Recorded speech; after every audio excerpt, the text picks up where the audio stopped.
蘑菇的营养非常的丰富，味道又很鲜美，价格也很亲民，所以今天我打算用平菇做一道干炸蘑菇，不需要用到一滴油，酥脆可口。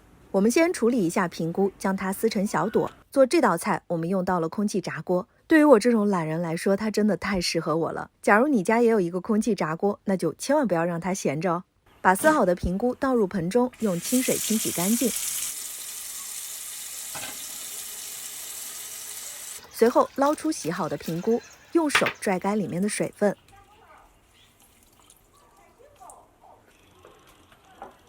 往平菇当中加一些烧烤撒料和一点盐，再用手抓拌均匀。接着就把调好味的平菇平铺在空气炸锅内。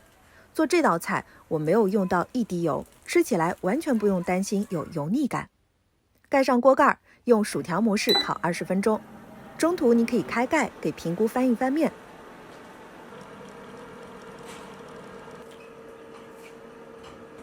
烤好以后就可以取出来开吃了。